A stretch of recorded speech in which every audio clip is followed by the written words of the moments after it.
What if the world ends and you realize that your faith is not the right one? How do you know whose faith is the right one? Again, I hope I've answered the Ah, question to an my extent. mind is, I'm blown away.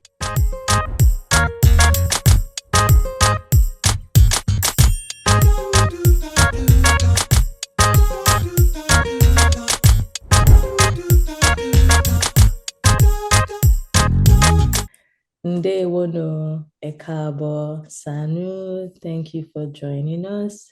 So today's episode is one that has been blossoming in my heart, and it's basically when faith may be taught early, but character is only proven over time. A lot of us, especially if you're an immigrant, maybe Nigerian or from African descent, or even what country would I say, European, we most likely stay with the faith that we're born into. You find very few people that either change their faith or they stop believing. So here with me today is resident pastor of Lighthouse Baptist Church in Texas, and he's my friend. I've stolen him, so he's now my paddy.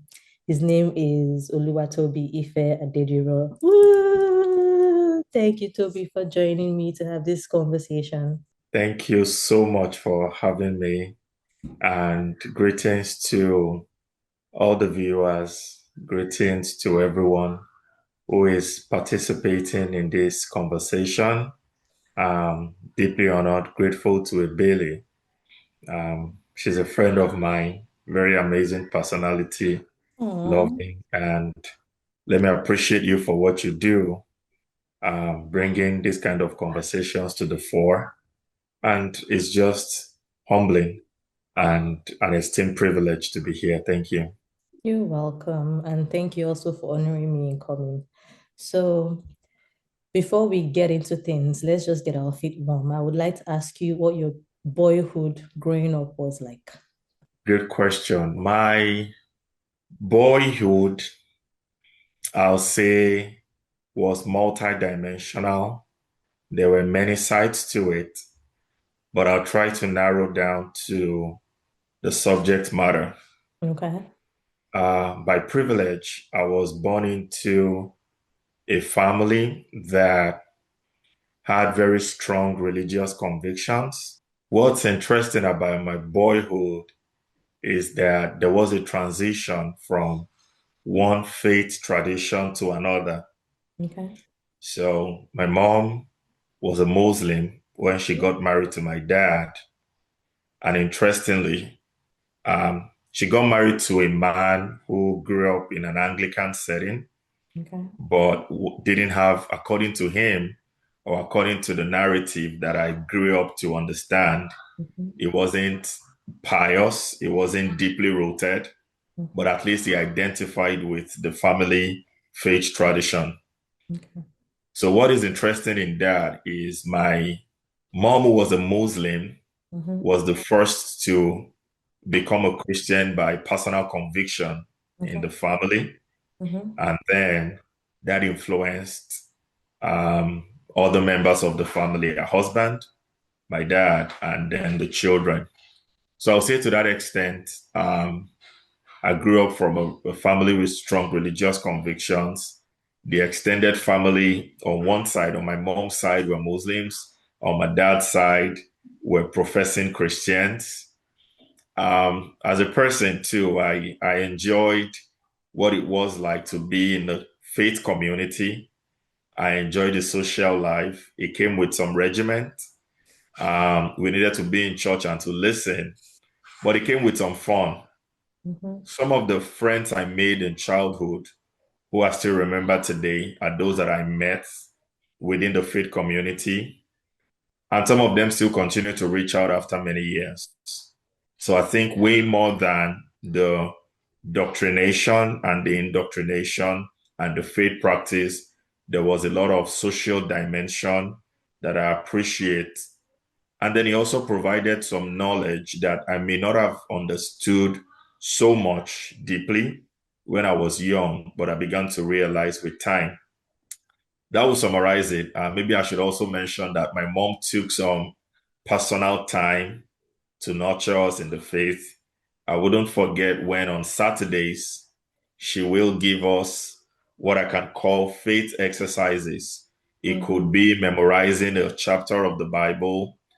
It could be knowing all the books of the Bible. I remember those very vividly. And my siblings and I were like in a competition who was going to get it earliest. And then Mhm. after that, we were going to have breakfast, or there was going to be some other kind of incentive to it. Yeah, so I was pretty exposed. On the flip side, I also engaged in things as a young boy, things that were considered to be unheard of, things that were considered not to What be kind of right. things? What kind, if you What want to kind of share, things? Great question. I did a couple of things, a number. I'm not sure I can remember that all you're comfortable sharing, because I don't want to that put you. I'm, yes, absolutely, that I'm comfortable sharing. Yes. Um, you know, I was very studious. Let me give myself some credit before I become more vulnerable. I was a very studious young man. For some reason, I think my parents placed a lot of emphasis on how the quality of life as an adult would Mhm. depend on how much attention we paid to studies. Again, I didn't come to an early realization. I didn't realize that until what I can call the second year of middle school Okay. was when I just became educationally aware and I aligned with the pursuit of excellence. Maybe like most an average young person or most young people, I began to become aware of the opposite sex when Mm-hmm. I was young and to make advances, try to Close have to some women. physical touch, in the Okay. classroom, Yeah. in uh, in church if possible, just trying to get close and not just to get close to see what physical contact looked like, Mm-hmm. you know. So basically, you're saying like flirting and getting, getting connected and, I like you, I like you. Yes, I don't like that name, flirting, Oh, but really? Okay. yes, I may not go with flirting. I would say exploring sexuality, Oh, okay. even though, I Oh, mean, I'm not saying flirting is not appropriate, yeah. but for a young boy, I'm not sure I Oh, would oh, I really see where call you're it coming flirting. from. Yeah, it was more Yeah, or less of the what's going on in your body and curiosity to find out, to to find explore out it. I and see to what you're explore saying. it. Yeah. And I mean, I was, my physiology was moving way more than my understanding. I Mm, was catching up with physiology, let me say yeah. so.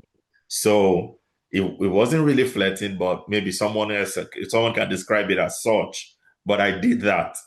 And I would say that I knew that it wasn't the order of the day, maybe by teachings or Mm-hmm. by family values. Mm-hmm. So of course I tried to hide them. It was so interesting that maybe I should tie it around this. I had a girlfriend.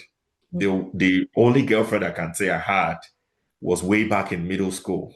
Okay. I really liked her. And When you guess say what? middle school, to cut you short, sorry, for our Yes, Nigerian viewers who may not know middle school, what class would that be in that our would be timeline? so. I'm categorizing middle school as junior secondary 1 to 3. Okay, so that would be like So maybe this just was two, around junior just secondary three. 2, Okay, GSS 2. okay. So that was GSS 2 was when I had the first girlfriend. Mhm. And I mean, now that you asked the question, I remember even the story around Please her. tell us if you want. So it's interesting. So I really liked her Mm-hmm. then. I really liked her. I wanted more than friendship, but I was timid. Okay. I couldn't, I didn't summon the courage to let her know up until a friend of mine who also liked her went to approach her and told her. And I just became frustrated. I was so unhappy and I couldn't let go. So Mm-hmm. immediately I knew that my friend, you know, spoke with her. I also took my shot. And I look back now and laugh at myself. I feel like, Oh. I was just being a child. Yeah. But I mean, it was a friend. If I knew better, I should have just told him. I also like her, but Wait, but what who do you won? think? I know it's not a competition, but my mind wants to say who won. She agreed to my Your friend. dating request. We Oh, dated. Yes, she did. okay. I remember that day. It was the summer school. She was in a boarding house. She was far away. It was a summer school period. And I remember that I still couldn't speak with her. I was still timid, but I invited my elder brother. I tried to draft a letter from Songs of Solomon. I did a Oh, letter. Yeah, dressed okay. very well the day I was going to deliver the letter. GSS2. I was in my best outfit. This sneakers that one of my uncles from America gave to my cousins, and my cousins passed down to me, put it on, was in a nice baggy. I'm not sure people know so much of baggy. It was a big deal then. Yeah. Nice shirt. And then something led to something that I think I seized something, maybe a book or material, and told her that if she wants to get it, she has to do what I want, something like that. And I said, what I want is for her to give me a bag. So she gave me the bag. I put the letter in there and told her to go home, read it. And eventually she agreed. And the rest is, history. So, but there was a day as a family we were having a devotion. And guess what the prayer in that devotion is? If this means anything to, the audience, we Mhm. were praying that every secret should be exposed by God Oh, okay. during our devotion. Okay. While we were in that devotion, Mm-hmm. I had the bell to the house ring, or the gate was knocked, something like that. Went, and it was a member of our church, our local church, who brought a letter. So the letter was delivered to the church address. And while devotion was going on, I took this letter and handed it over to my parents. And guess where that letter came from? The It girl was from my girlfriend was in your high school. reply. It was, no, not my reply. We already started. So she Oh, sent me pictures of her in the hostel, and she sent me a letter. The saving grace was that we had a code in which we communicated that was not regular. She wrote that letter in that code, but I was in a big trouble because my parents opened it and they saw the picture of a young girl.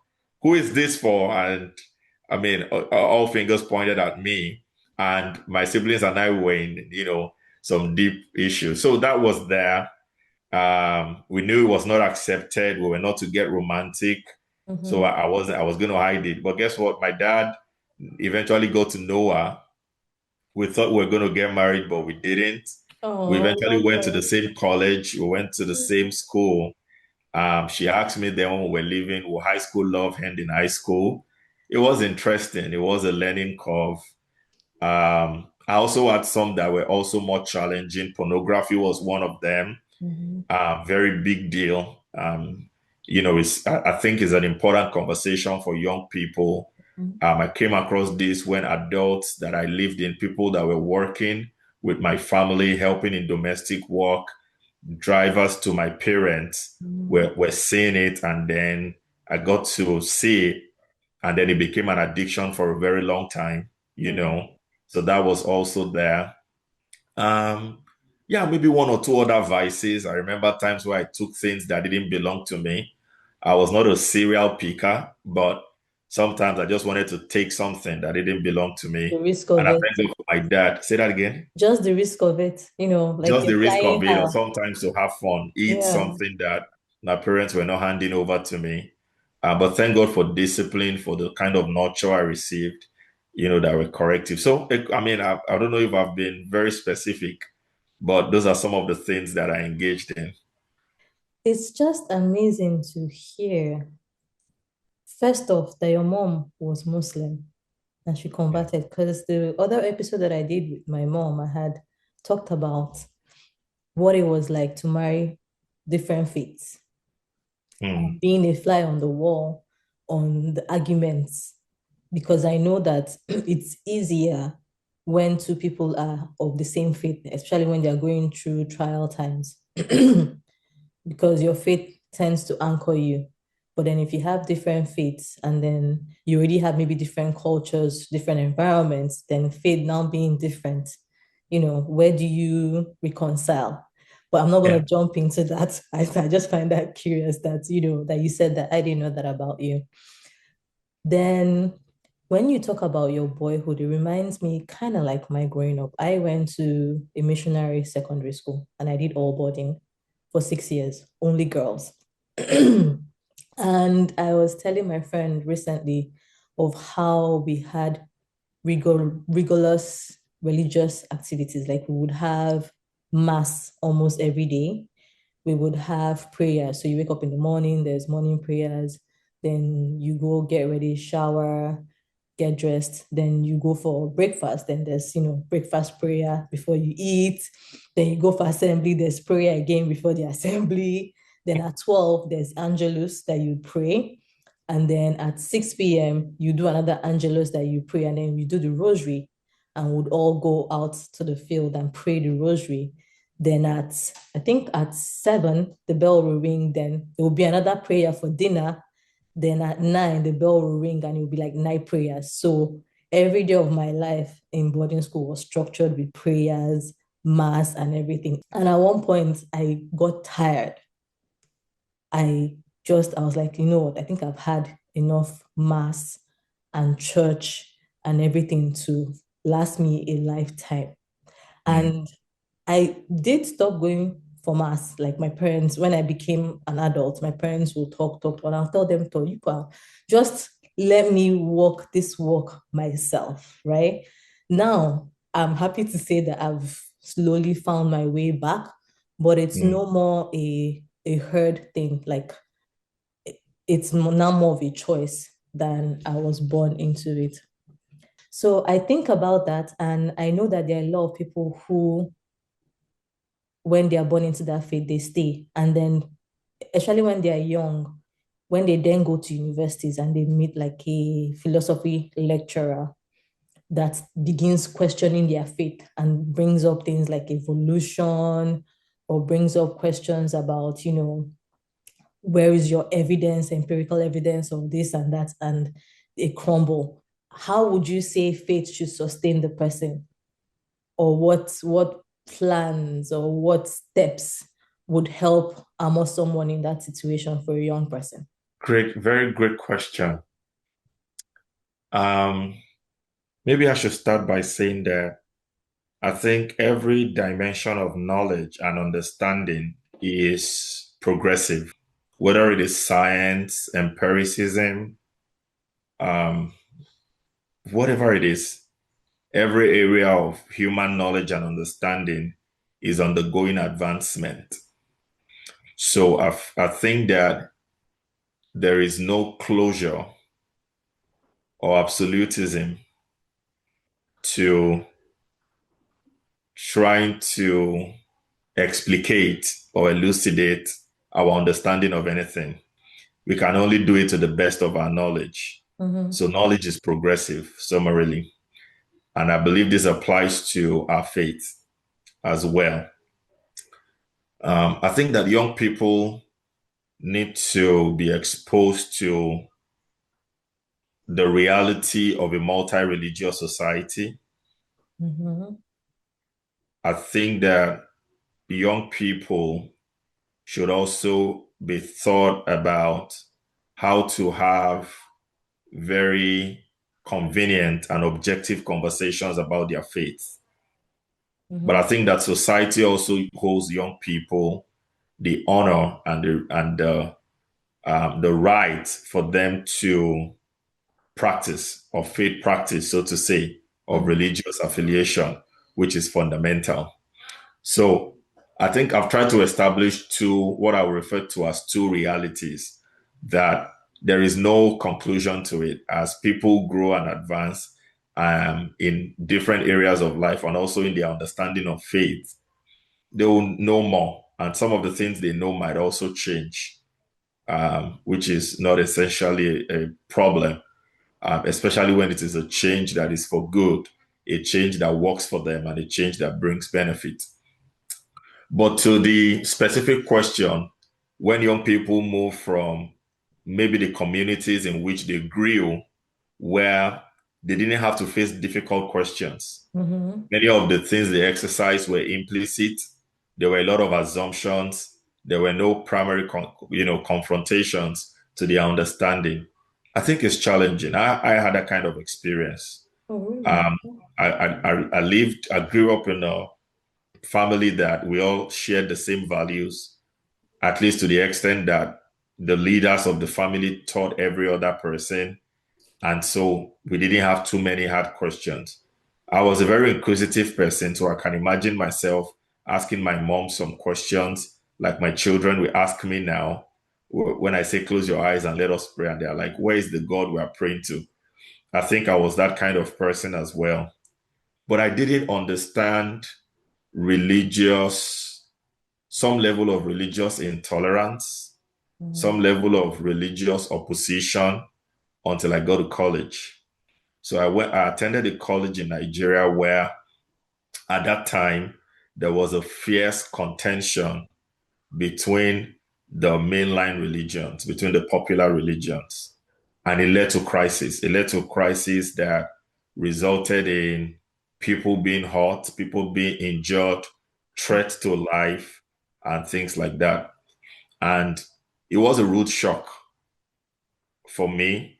It Mm-hmm. was when I began to realize something. I remember having a conversation with a person from an opposite religion, and this is not in a bid to desecrate or to cast aspersions against that religion. But something interesting happened, right? We're in the lecture hall, and there was a lady who was putting on a religious robe, Mm. sat in the front row, but it was not time for her lectures. She took that seat because there was going to be a lecture later on that she was going to participate in, and she wanted a good position. But there was this other young man who had the lecture at that time, Mm-hmm. and then he asked of her, "Can I take this seat?" She didn't oblige, and Oh, then he really? threatened that I'm going to sit on you while she was in a religious Oh, robe, and then he did. And then I think she brought out what we know as a divider. This is this material that has two sharp, edges, and she began to stab the young man, and it became a crisis on campus. Now, I got to the hostel and I was talking with people who shared the same religion with this lady to say that I know what that guy did was wrong, but I'm also concerned that she brought out an harmful object. yeah. And I got the one of the responses I will never forget in my life. Why I said it was a rude shock. And he said, what am I talking about? That if he had a gun at that instant, he would have gunned the guy down. That's what the lady said. That's what the guy said. This guy in my hostel, who was of the same religion with this lady. I was just trying to have a conversation with him to say, I don't think the guy that sat on the lady with a religious robe did right. But I was also asking him that what should have been the response from their faith perspective of this lady? Was Mm. she right to have brought out an object to harm him? And his response was if he had a gun, he should have been gunned down. Wow. I was speechless because I wasn't exposed to that kind of environment. Mm-hmm. So I'm not sure I'm talking in the direction of what you have exactly asked, but at least I'm trying to say that I think it's an important subject matter that people may be confronted with a worldview different from theirs. I Mm-hmm. think there's what is known as proselytization in the Christian faith, which is trying to convert people.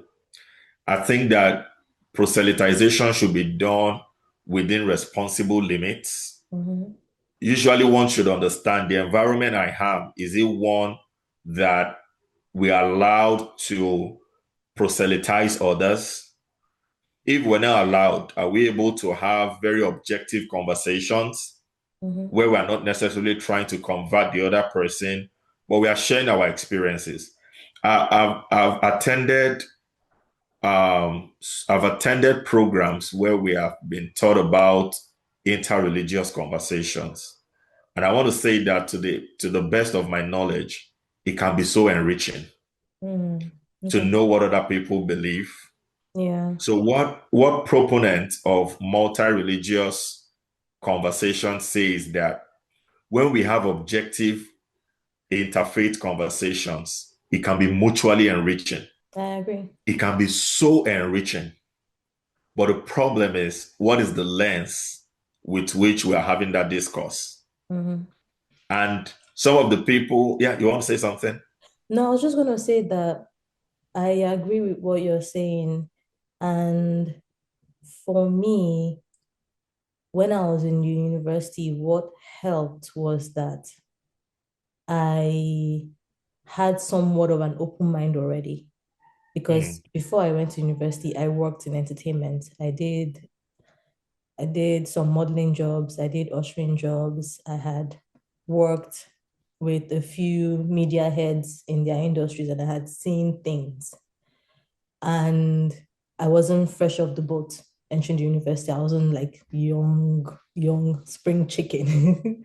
I guess I would say my mind had developed and had more strong will than I usually would have for someone who's just entering freshman year.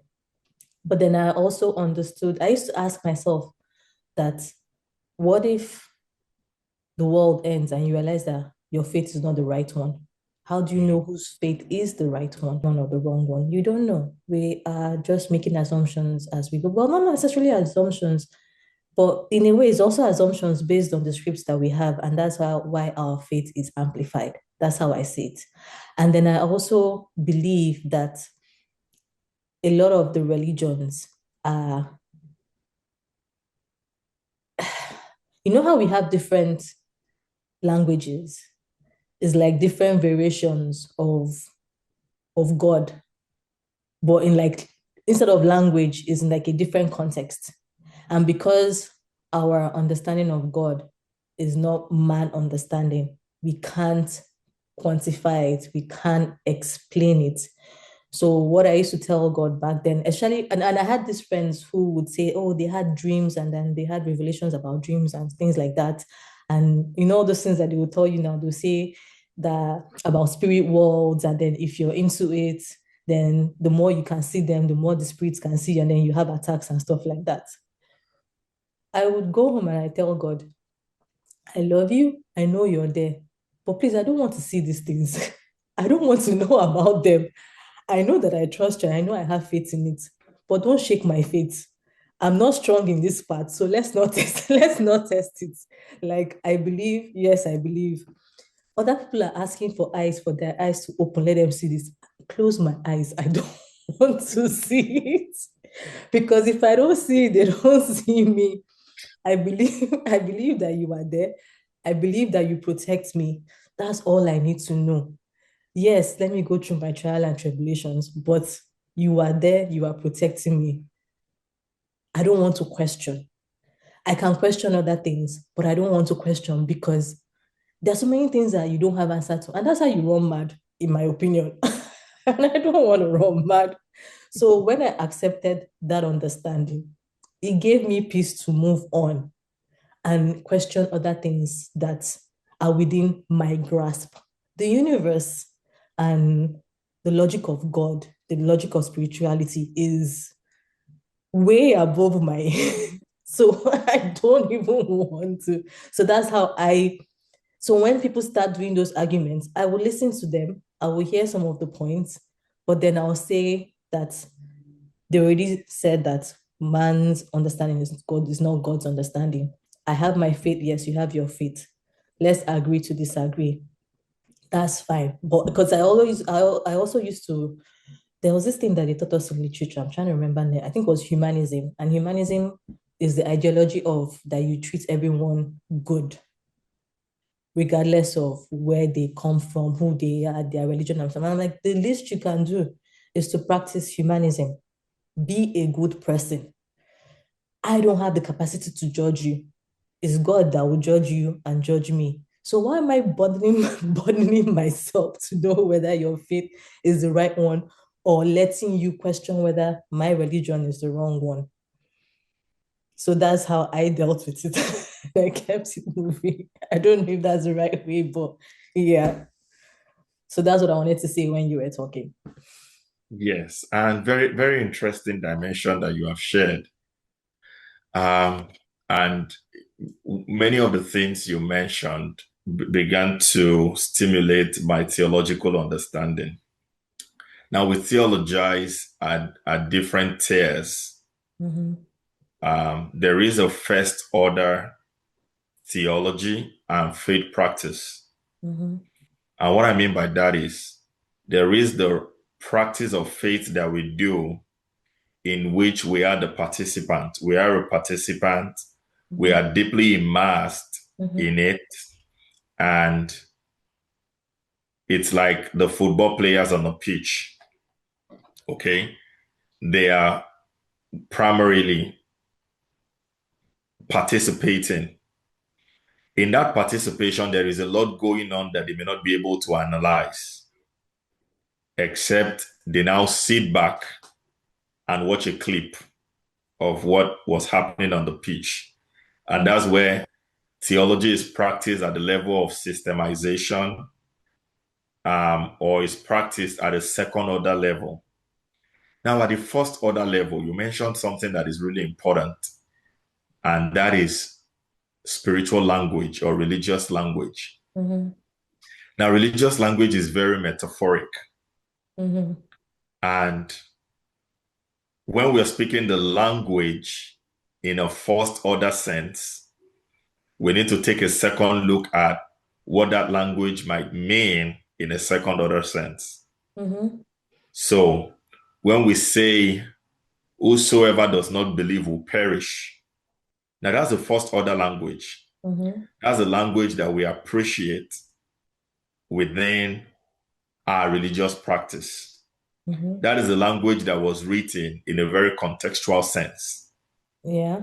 But when we go further and we now reflect at the second order level, then we must now begin to think about, why was this language used? For whom was it used? Mm-hmm. What does it mean within a context? People will talk about the world behind the text, the world in the text, and the world in front of the text. Mm-hmm. So the world behind the text, which was what was happening, is different from the world in the text, which is when it was recorded. Mm-hmm. And there is also a world in front of the text, which is the world we live in today. So, to be honest, there is some specialization that people don't pay attention to when it comes to religious conversations, but are things that people should be educated about, especially in multi-religious societies. Another thing I'd like to talk about is that every religion actually makes claims. Mm-hmm. One of the nature of religion is to make faith claims. Mm-hmm. It is a quality of religious practice. So when we understand that, it will help us to appreciate why different groups say some of the things that they say. Mm-hmm. Because religion is there is a dimension of religion that has to do with making claims and making them with so much audacity, because many a times we are attuned to believing without necessarily having evidence. So Mm-hmm. that is what makes those claims to be. I mean, when I say evidence now, I mean evidence in the scientific sense. Let me put it that way. You Mm-hmm. know, that is the second thing I'd like to touch on. Maybe third is what we know as phenomenology. Now, phenomenology has to do with making sense of spiritual experiences. Mm-hmm. Okay. Now, there are spiritual experiences, but there are the interpretations of spiritual When experiences. you say spiritual experiences, do you mean like dreams or like Exactly. dreams? Okay. Dreams, visions. We were worshiping and I could just feel the presence of God. Mm-hmm. Or God saved me from an impending Yeah. danger. God provided for me, met my need. Now, those are beautiful experiences, but there's an area of theological thinking that actually examines how we interpret spirituality. Mm-hmm. And the interpretation of spirituality actually has some factors that play in. So we are able to call something vision, because our senses have an understanding of what a vision should be. Mm-hmm. We would have probably called it something else Mm-hmm. based on what our, so it's like a camera, right? It's like the resolution that we can bear will depend on the exposure that we have. Mm-hmm. So two cameras will capture the same image, but may not show the exact image quality. Mm-hmm. True. Same experience, different quality of lenses, and Different then interpretation. different interpretations to the viewers. Mm-hmm. So this is known as phenomenology. Mm-hmm. How do we interpret religious experiences? So saying And that, yeah, not to cut you short, saying that if we were to reflect on growing up, on yeah, boyhood, you have someone who is a teenager yeah, and maybe let's say he's from a single parent home. It okay. could be, I think most times people dwell on single mother. So let's say single parents, single mother home. So Mhm. there's not that main father figure, right? And then you have someone else who is from that same situation, but then either at church or at school, they have like either a father figure or they have a support system. So let's say they are in a church group where the pastor mentors young boys. Mhm. So it's the same environment that they're coming from, but then the lens has changed in terms of what is now being poured into this person going forward. So the Mhm. output would somewhat be different, Mhm. right? And I've been fascinated about that because social media now, a lot of people complain about men as come. Who are Mhm. the people that are even raising these men?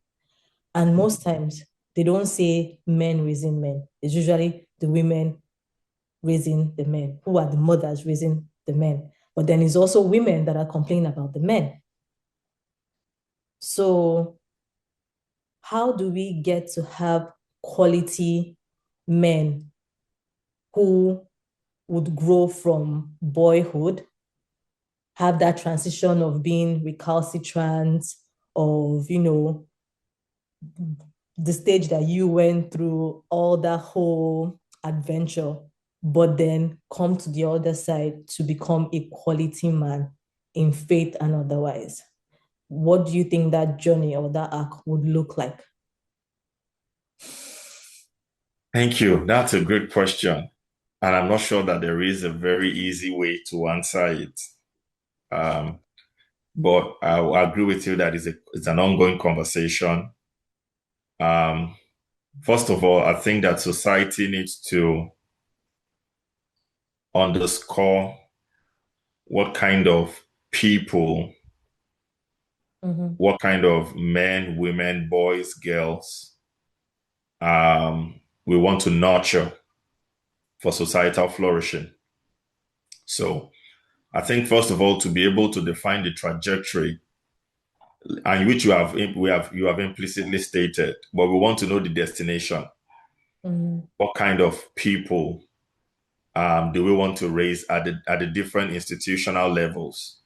Family level, faith or faith-based institutions. It could be corporate and so on and so forth. So there has to be a target. It is then that we now begin to look at what resources do we want to deploy in order to achieve the goal or in order to attain the target. You have mentioned something very important, and I make bold to reiterate that the family is fundamental. Mm-hmm. Recently, I was reflecting on my children's experience, and I was grateful to God that they have a family. Mm-hmm. And the family is not, first of all, the people. the family, I think, is first of all the atmosphere. Okay. It's not just the people. Of course, the people inform the atmosphere, but you can have people without having the atmosphere. So Mm-hmm. that is why there can be a family where there is rape. There can be a family where there is child abuse. There can be a family where children are nurtured in such a way that they cannot speak boldly. They Mm-hmm. are so timid, and so on and so forth. So the family is the conditions that we cultivate for the flourishing of people. It cannot be overemphasized. And I think that as society continues to build bridges and revolutionize technology and do whatever we're doing externally, I think that society must continue to appreciate the importance of a family structure. Mm-hmm. I feel that when family is broken, it's difficult for us to map out the kind of arc that we are talking about that raises boys to responsible men. Mm-hmm. So I feel like the society must continue to support the family structure. The society must continue to inform the family structure and be informed by the family structure. And what are some of the things that make up that family structure? Values, Mm-hmm. presence, resources, you know, because the worldview that people will have will depend on the kind of resources they are exposed to as children. Sure. Survival of the fittest.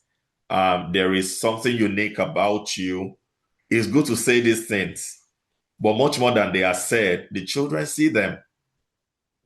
Yeah. They look at how what does survival mean. You don't need to just say it. They see what it means to their parents, what it means to their families. When their parents go out to contribute to the larger society, under what conditions are they doing it? Are their parents doing what they love to do? Are they getting the kind of support? Are their parents also feeling like they are contributing to the society, or they are just going out to do work for the sake of work? All these things inform what the children see. Society does things to adults, but the children are viewers. That's true. And it informs the kind of world that they grow into. Even if they don't grow to it, it informs their understanding. So family is important. But apart from family, there are other institutions that I think are important. Faith institutions are there.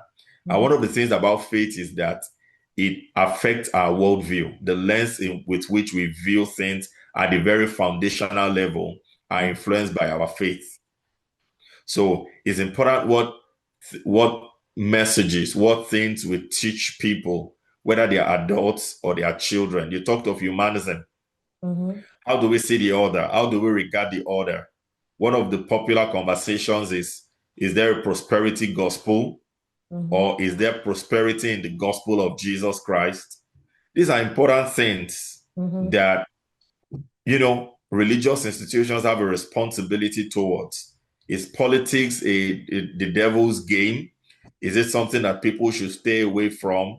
How should people appear when they dress up? What is it about makeover? What is it about sports? What is it about beauty pageants? We're going to realize that when we go deep down into people's engagement in all these things, their religious worldview has a bearing, even up to the point of undergoing medical procedures, taking medications.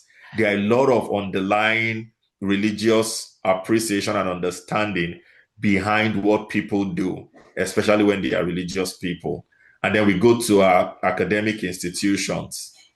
There are also so many conspiracy theories that they are at the structural framework.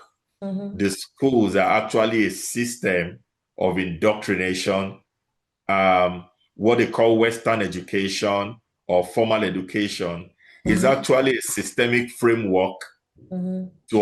that objectifies people. Now that is demeaning.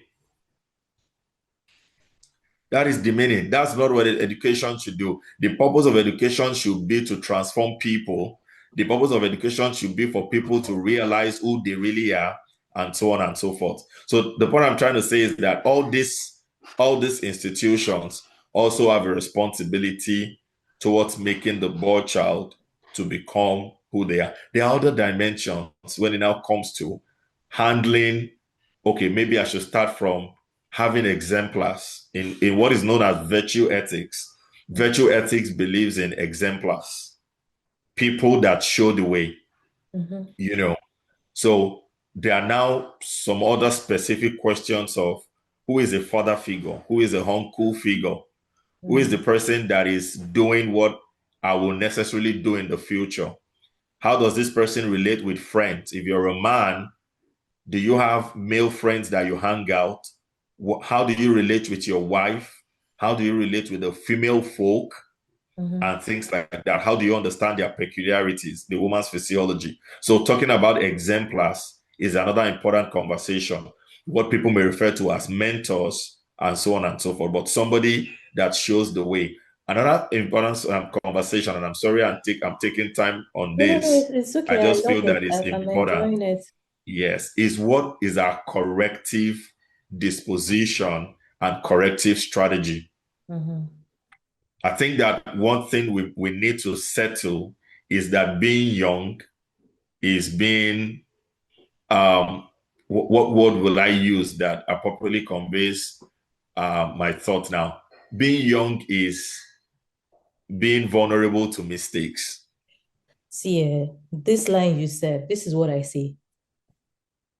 I just, I, I'm happy for people to make mistakes. Just don't make life-altering mistakes. Mm, Those ones that you regret for life. Because mm,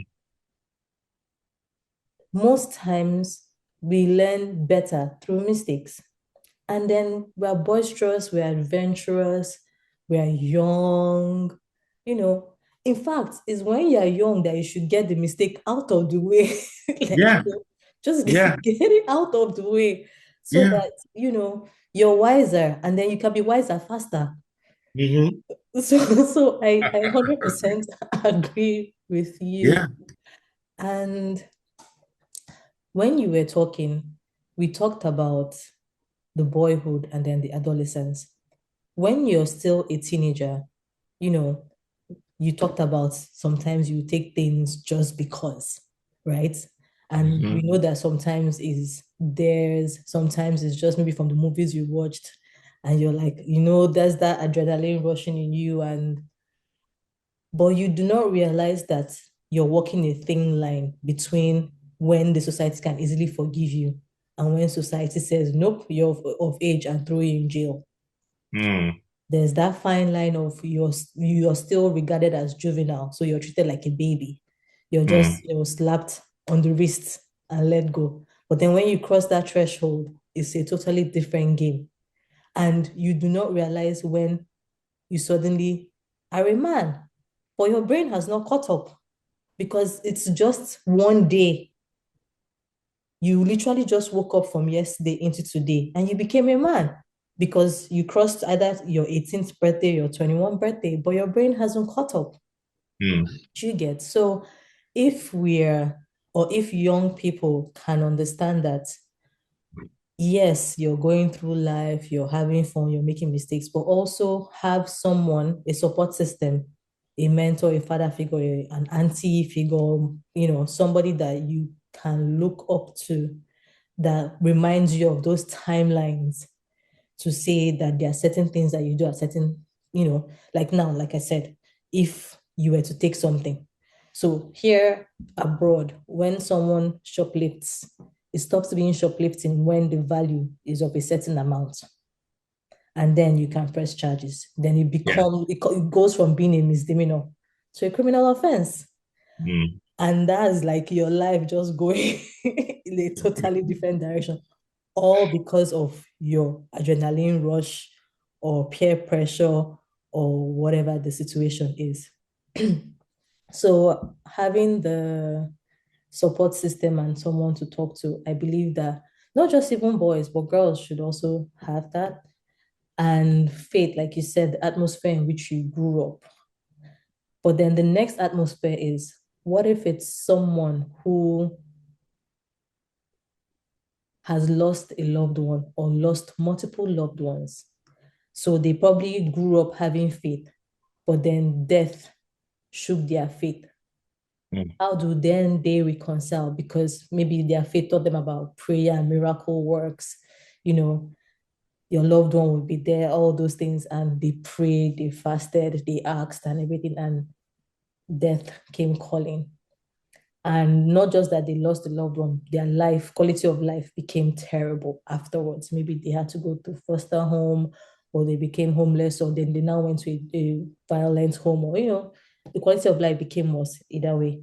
How do you then show the person or have the person sustain faith in that situation and continue? Thank you very much. I think again, this is an important question, particularly in the world that we live in today. Um, First of all, I will say that there is a way we romanticize comfort Mm. and make it look like challenges are unrealistic. And I think that this borders also on what kind of doctrines and teachings go on in religious traditions. Okay. Um, I feel the understanding that people have before so-called tragedy befalls them will influence how they go through it.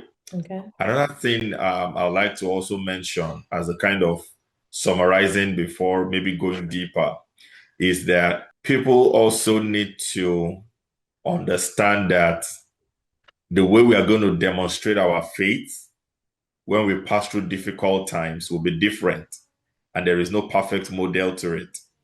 Mm. Sometimes people feel that having faith when tragedy befalls is shrugging it off Mm. and quickly saying that I know that God is good and all is well.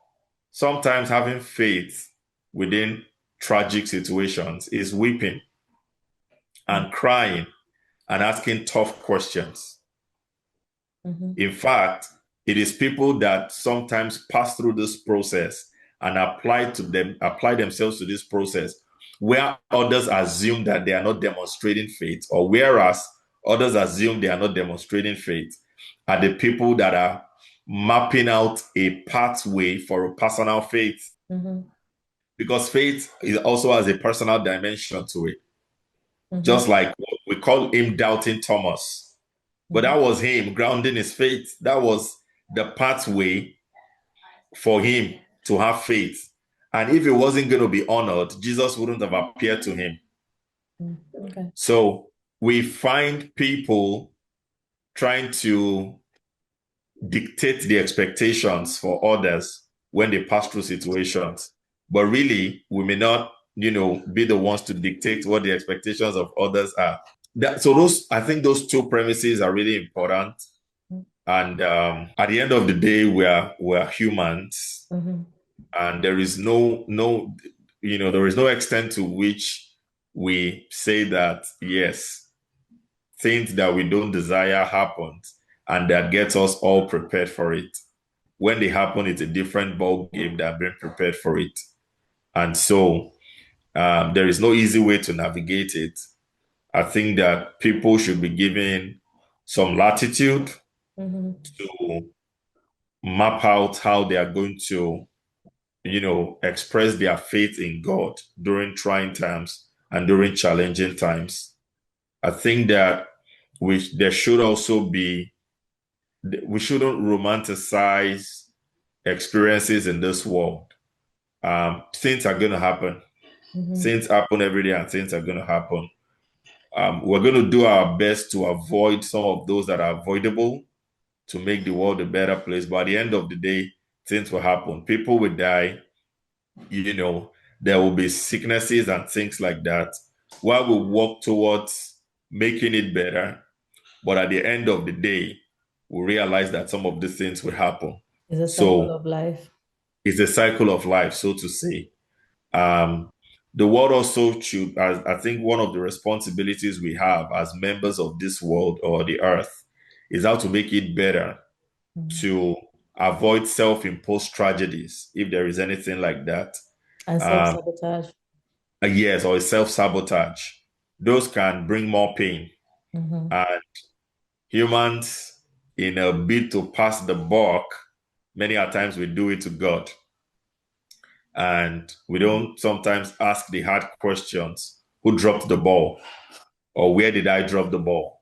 So people are quick to what is known as theodicy, or the problem of evil, to turn it quickly to God and say, why did God allow the possibility, and so on and so forth, forgetting that one of the things about humans is that we how is it called now? We have our free will, Mm-hmm. right? So if God is going to control everything, then it's going to be a big question on our humanity and our human free will. Mm-hmm. So, and those are some of the thoughts that I have about, people passing through trying times, and at those times questioning their faith, asking questions. I think that some of the things they had known before then would influence their response. But at the same time, people should be honored enough for them to pass through grief. They should be prayed for. Sometimes presence, just being present with them, Mm-hmm. may be a good representation of God, so to say, at that time when they are passing through difficulties. And Mm-hmm. so not everyone will be able to shrug it off. And it doesn't make those that shrug it off better than the others. It's just people, passing through experiences in the different ways that they can. I don't know if you've heard the saying that religion is the opium of the masses. Have you? Absolutely. What comes to mind when you hear it? Yes, I'm trying to remember who said that now. It's one of the philosophers. I Yes, don't recall the name, and I didn't want to yes. search for the name, but yeah, it's a philosophical phrase. Yes, this was in a time where I think it was a time in Europe Mm-hmm. where there was a very strong conversation between religion and politics. Mm-hmm. And well, there still is till today, but there was a time where it was rife in Europe, and I think it was around this time that Emil Durkheim, if I'm correct, made that statement. I think Emil was very contextual, and I'm happy that I'm trying to put in some historical signature to that statement. I think that he was talking in a context, but if we go pre European civilization, there was the Roman Empire, Mm-hmm. where religion was not necessarily the opium of the masses. We had people like Emperor Constantine, who his time was known as the imperial period of the Christian faith, for example. And that was the emperor. Mm-hmm. Even though we had emperors before him, before the formal constitutionalizing of the empire or after it, we had emperors that were in strong opposition to the Christian faith, where it was emperor be God, and things like that. But we also had times where religion experienced some imperiality. But you do know that people say this with regards to saying that people that have faith or people that are religious are subservient or they're doormats, for lack of a better word. Yeah. And Yeah. that's why I'm saying that it was very contextual. There are many other places where there are people that practice religion Mm-hmm. that are the elites in the society, that are in the ruling class, Mm-hmm. that are masterminds. So I'm saying that that statement that was made was very contextual. It I was know, within but a in this modern world now, that is the reference or the implication when people okay, say it. Okay, for instance, now Nigeria, they say that for every street you pass, there are like four churches okay, on the street. And meanwhile, we have issues with lights, we have issues with, you know, bare minimum, okay. which is painful. And they're saying that we use, because I mean, opium is like a drug that just is an escapism form, a drug that just lets you escape from the reality that you're facing because the reality does not it does not follow what you want. So you want to escape the pain, the survival, or whatever. So religion in that context is that. So they're not actually doing steps to improve their life. They're just using the religion to band-aid it and keep it moving.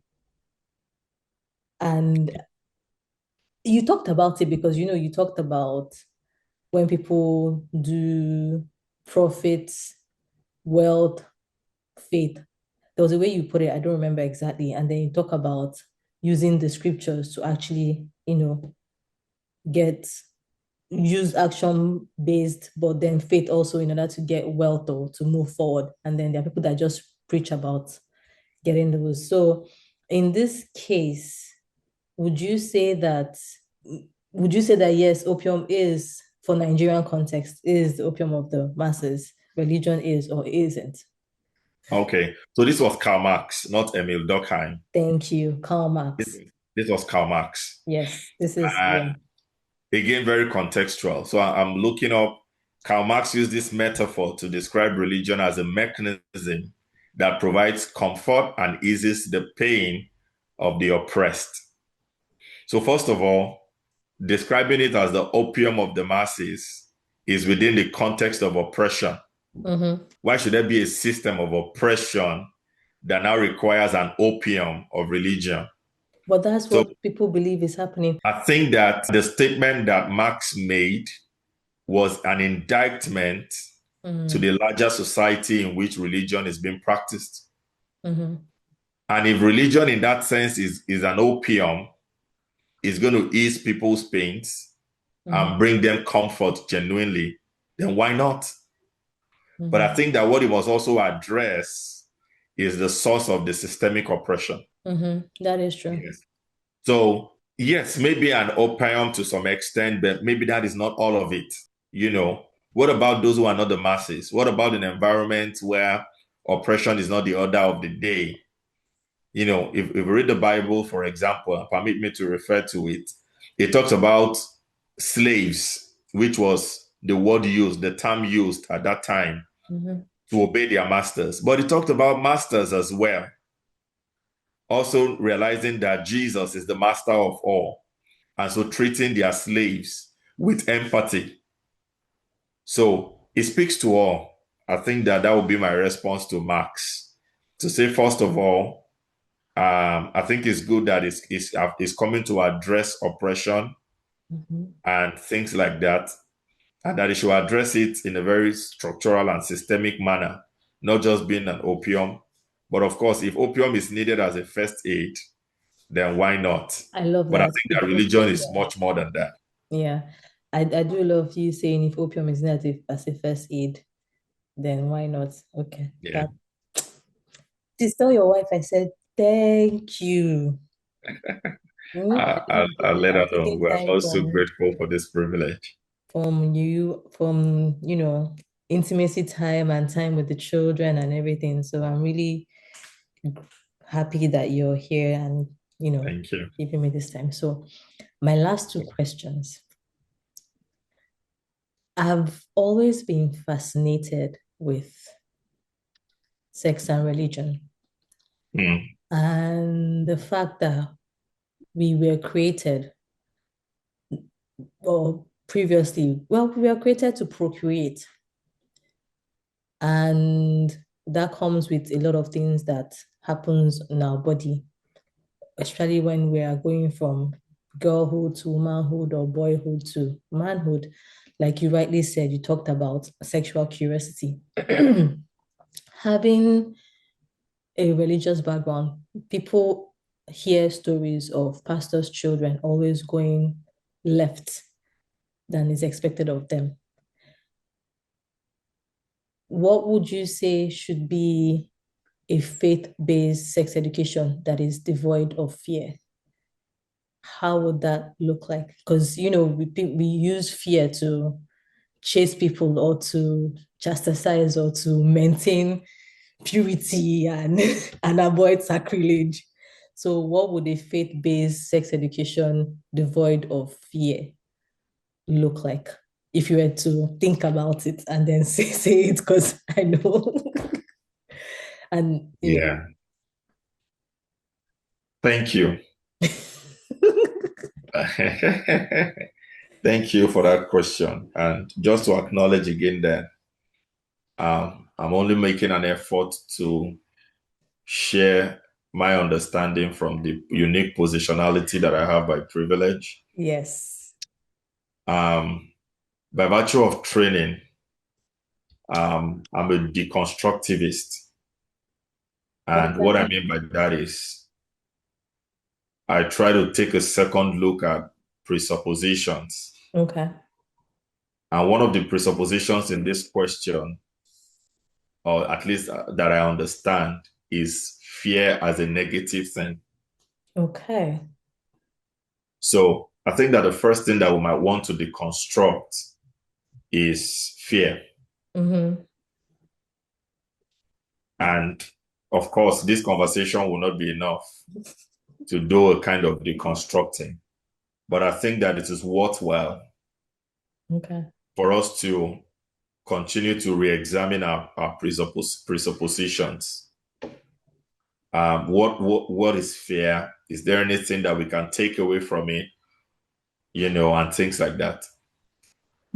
So if I had the latitude, I would have asked exactly what you meant. But I'm gonna ride on the assumption that maybe consequences.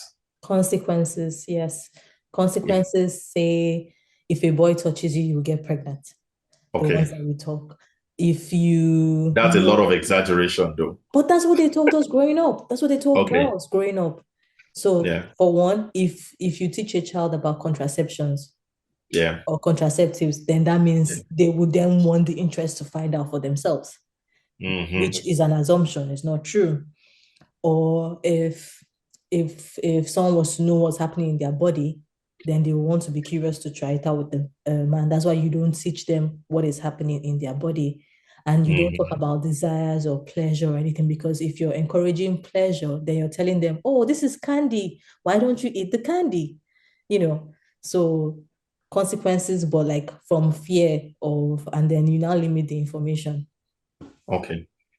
Maybe I should. I'm trying to see if I could answer this question experientially, or maybe I should start from the love dimension to say that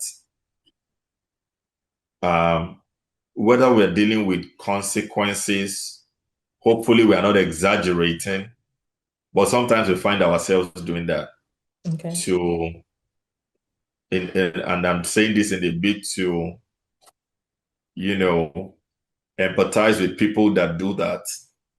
I feel like one of the overarching dispositions should be that of love. Mm. There are people that exercise sexual education because of society. What will society say? Mhm. Some even because of what will people say. Some because of them. And I don't want to say selfish reasons, but because of what they get out of it, because of the prestige that comes when they have raised a word or raised a child that has met societal expectations when it comes to sexuality.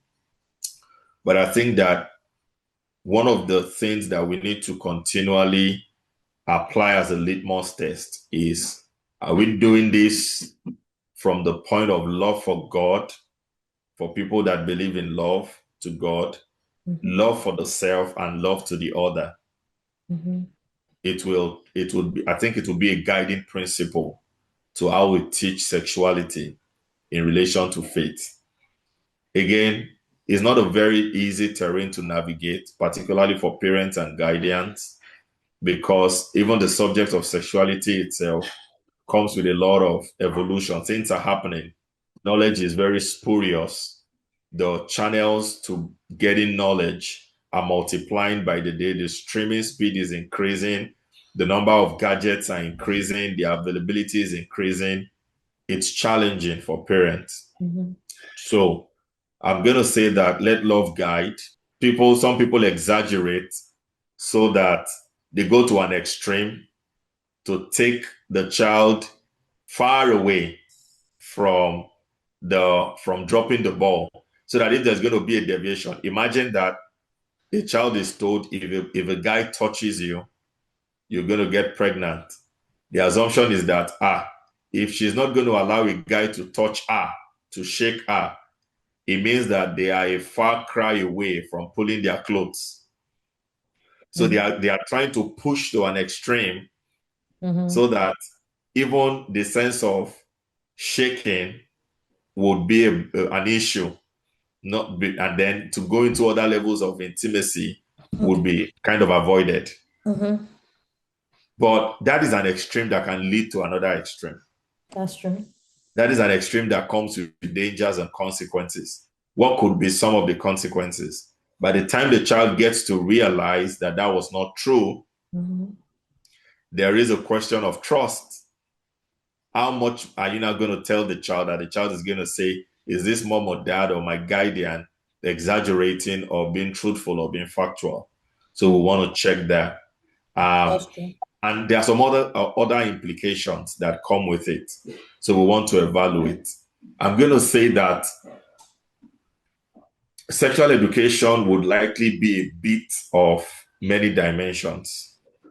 Part of it would be spelling out consequences, but it doesn't have to be consequentialist, all of consequentialism. How do you mean? Do you have an example? It can be maybe real life or it could just be made up. But do you have an example that can expatiate this? Okay. So what I'm saying is that when we're talking about consequences and the fear of consequences or rules based on consequences, it's one way to handle morality. Yeah. Okay. But another way to handle it is to look at it from the point of view of saying that you are doing this because you want to make the society, the world a better place. You are doing this to honor yourself and to honor the other person. So much more than the consequences that will happen. Okay, let me put it this way. What if the consequences were not there? Mm-hmm. What would have been the trajectory of the conversation? That is what I mean by it should not all be consequentialism, Mm. You're saying that the conversation should happen regardless of the consequence. regardless of the consequences. And while the consequences need to be spelled out, what if there were no consequences? Does Mm-hmm. that mean that people can then go sleeping around, for example? Well, And I guess that for the guardian or the parents, it will be they are losing control. mm, And most parents fear losing control, especially yeah, when the child is still underage or cannot fully cater for themselves. yeah. So, yeah. That's an important dimension you have raised, and I didn't think about that. And again, I want to cut parents and guardians some slack. It's difficult to transition from full control, ownership, having the baby in your womb, being the world of that child, to not being in the world of that child. It's also hard to transition marrying and then being in a relationship where you enjoy your partner and it's not just procreation. And then the partner is not looking outside because he's not enjoying it. And no one taught you that you're supposed to have pleasure and desires and self-confidence and all those things. It's just supposed to be like, oh, you churn out these children, pium, pium, pium, pium, pium, and that's it. You don't even know how that happens. So, Yeah, there are sides to look at it. And that's yeah, what's affecting us, especially now that we are more aware and we are being more vocal about certain things, our wants, our desires, and who we are. Because even though the men will not talk about it, they go outside looking for these things. The women are beginning to talk about it, but there's still shame and, you know, embarrassment around it. You get married, and then your parent comes and say, "So when is the baby coming?" But no one even gave you that conversation. No one even told you that. And then those that did, like we said, did it out of fear. Boys are not allowed in this house. Boys are not supposed to call you if and then their standards are looser for the men because sometimes they even hail the men. They're like, "Oh, you want? Oh, yeah, go and talk to her. Go and talk to her. Yeah." And then you even see situations where maybe a father might give the boy a condom, or it's like, "Oh, you went out late at night. Like, oh, okay, come back safely." So it's like double standards. I don't know if you get what I'm saying. Yeah. So when they now get to the marriage aspect of it, the man is more advanced in mentality of these things, but the girl is trying to find her way. But the man is more advanced, not even in, is just more advanced in the idea of it, but not necessarily in how to value what he has or how to show appreciation and comfort in building with this person. So like learning the person as a unit, you are a couple now. So what do you put like together sexually? How do you enjoy each other so that you don't look outside or elsewhere? So you're a unit now. So it's not just about the man or about the woman, but then the man might know about himself, but he doesn't know about the woman. The woman doesn't even know about herself. So how can she teach the man what she doesn't know about herself? So it's Mm. like there's a mismatch of it. And I'm always so fascinated, but also irked about the whole sex and religion and purity and then peace and being content. There's like an overlay of that. You have to be content with who you're married. You cannot change the channels, but then there's dissatisfaction and all these layers. Don't mind me, I'm rambling. Please go, go on. Yeah, very, very interesting issues you have. Yeah. I don't want to say that they are above my pay grade. No, if they're above your pay grade, please tell me.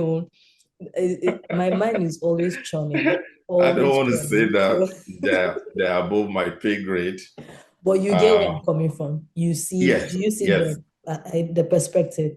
yes. I think I understand and appreciate the issues that you have raised. And what am I going to say? Irrespective of where and how people drop the ball, if they do, at the end of the day, we are still humans. And the dignity of humanity has to be upheld, irrespective of age, gender, status, whatever it might be. So we can, for lack of a better word, demonize a situation, but we cannot demonize people. We can name and tag conditions, but we need to isolate that from the dignity of personhood and the dignity of humanity. I think that that is really important. So, sexual education is important, no doubt. And just like you had been saying, our faith inclination will border very strongly on it. But I think we should add to our faith virtue, Mhm. add to our faith knowledge, add to our faith so many things that can make us understanding of sexuality wholesome, up to date, Mhm. meaningful, applicable, practical, and so on and so forth. You know, so those are some of the guiding principles. Again, consequences must be spoken about. And you mentioned, for example, how young people, all of a sudden, within a second, get to the age of maturity according to the law, and then they become jailable. They are able to go into incarceration and things like that. I don't think there is any model of society that is perfect, but I think that we can give it up for the continuing work that society is doing to keep it running. And one of the points in which society has gotten to is to have a system of incarceration. Is it a perfect system? I doubt if there is any system that is not perfect. I think that is where education and things like that become important, where we can continue to self-reflect and make things better. But we must also give due credit to where society has come to, especially when it was done objectively, especially when there's no conspiracy or people that are using this for personal gain. Then we need to appreciate systems of consequences and things like that.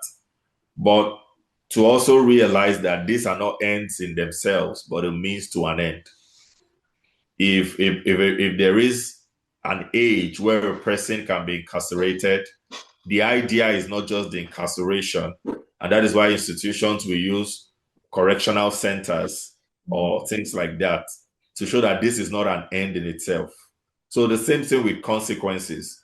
There is something that when consequences are shown, there is something that one is trying to achieve, and that is important not to lose sight of that bigger picture. Another thing I had you talk about is the nuance in the sexual education of different genders. And I wish that that was not done to privilege one gender over the other.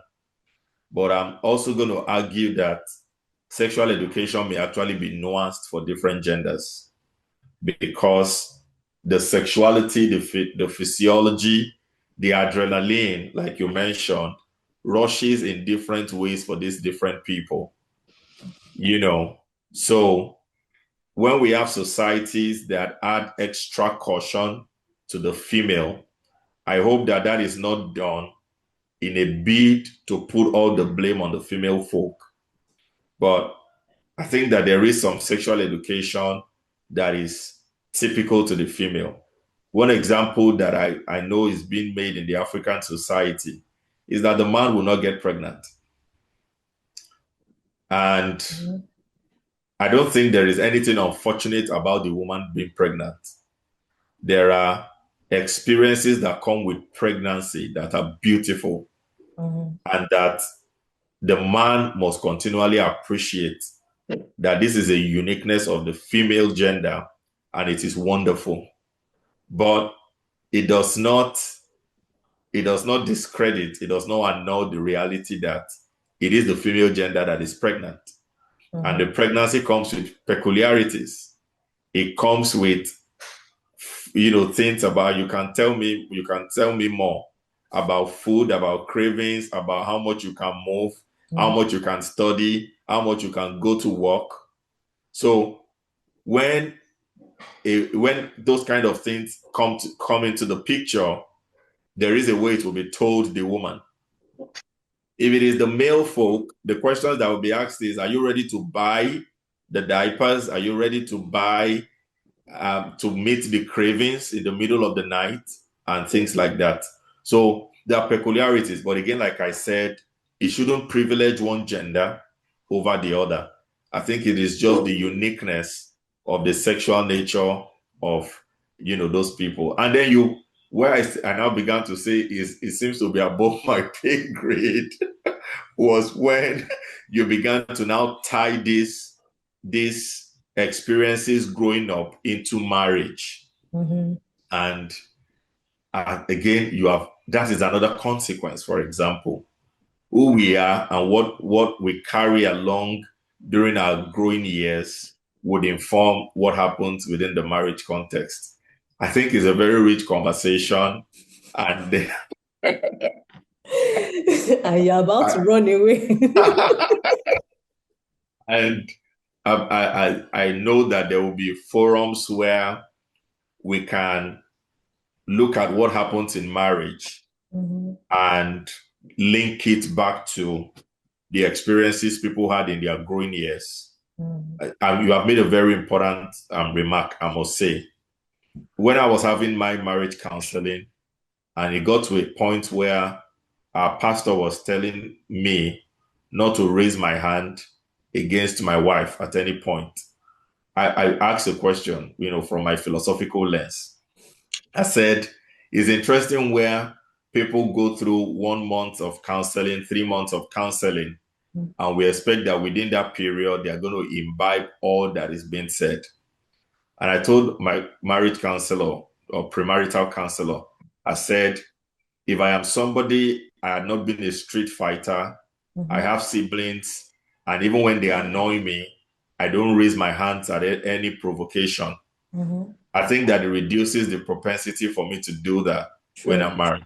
True. I said, but I had been notorious to fighting everybody. And then I suddenly attend premarital counseling, and you tell me not to touch my wife.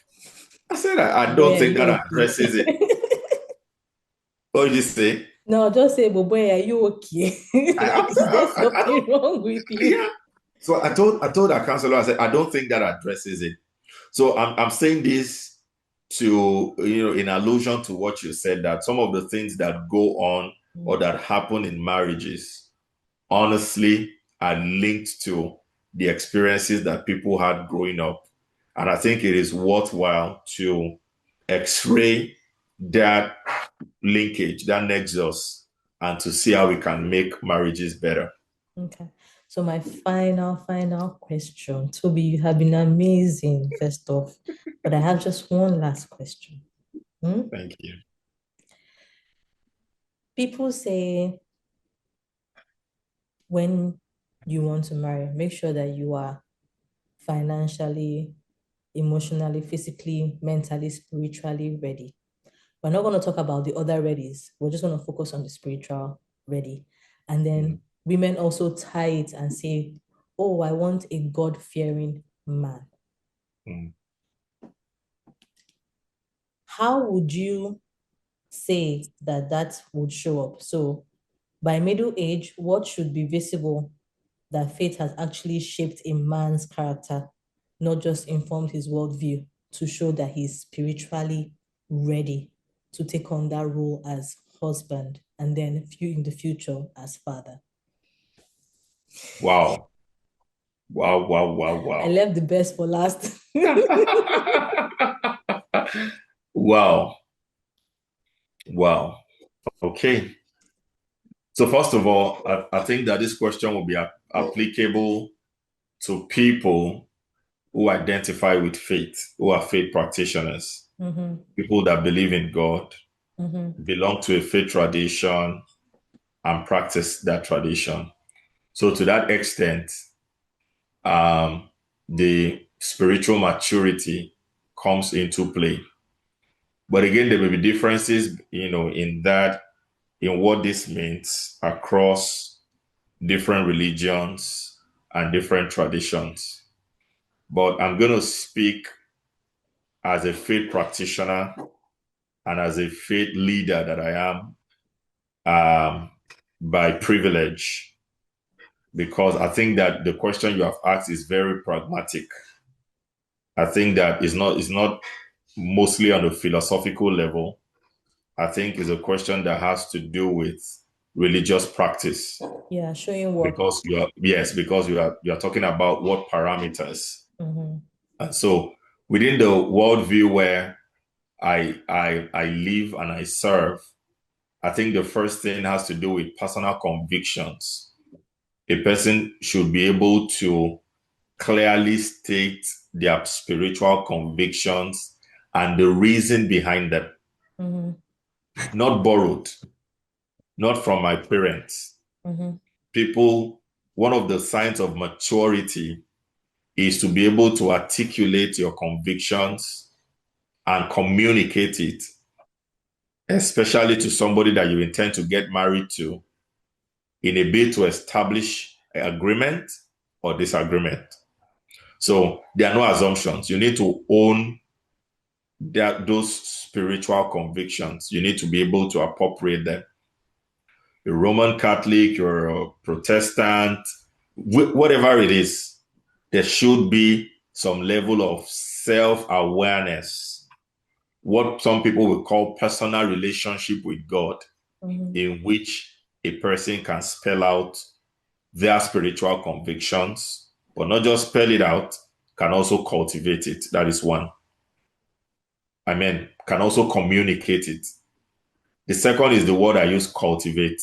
The second is to be able to lead other people, and I'm talking about the man now, to be able to lead other people in that spiritual trajectory in a way that does not objectify them, in a way that does not impose on them, but that provides leadership.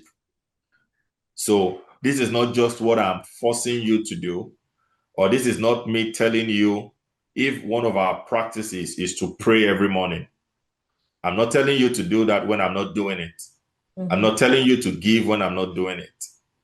So that is important, to be able to walk the talk.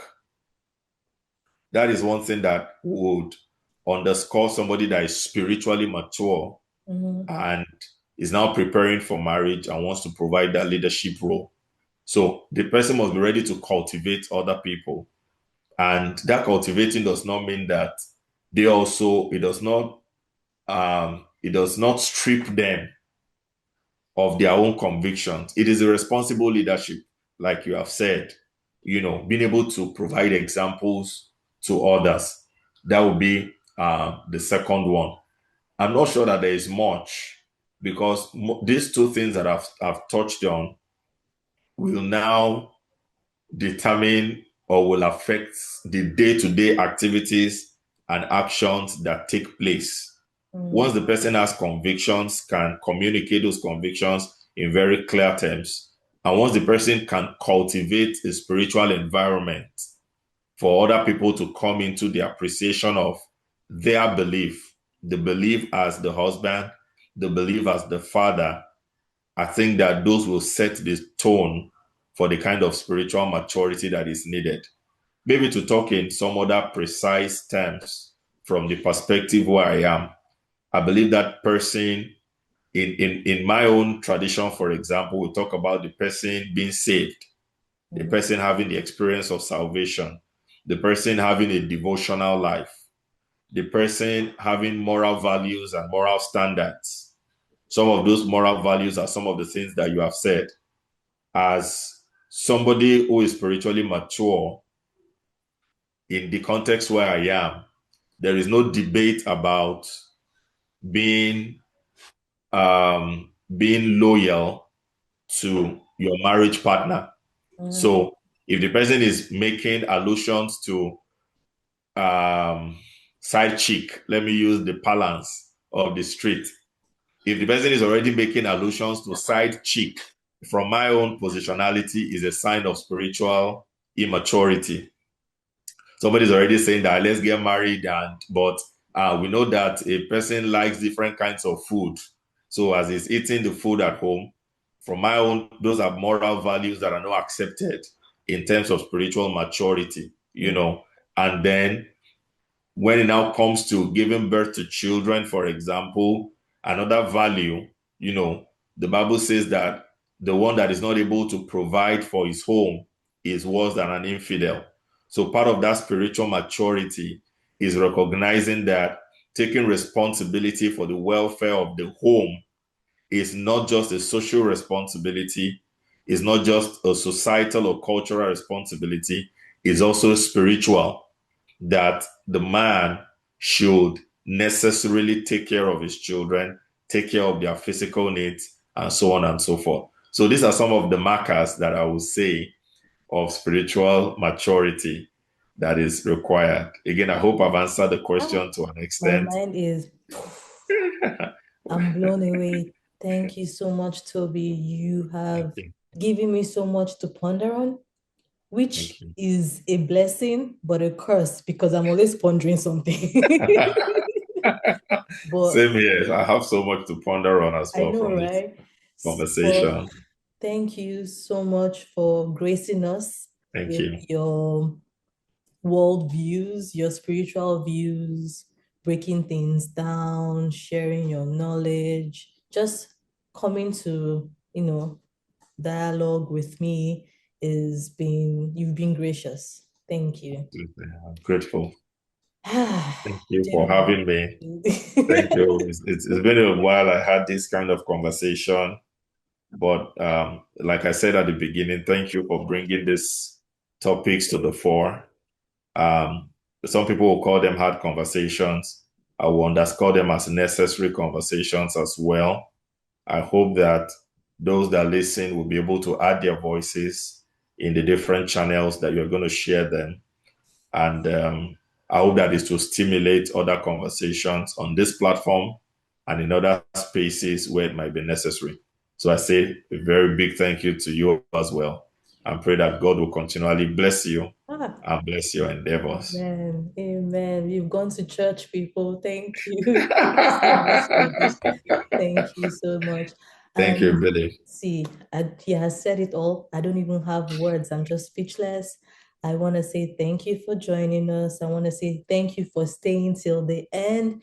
If this has blessed you, if this has touched you, if it has even made you just to think and, to engage, like, subscribe, comment, share. We Yes. are honored that you are with us and we believe that you join us next time. So thank you so much and thank you, Toby. Bye-bye. Thank you, Billy. Bye. Bye. Bye, everyone. Mm.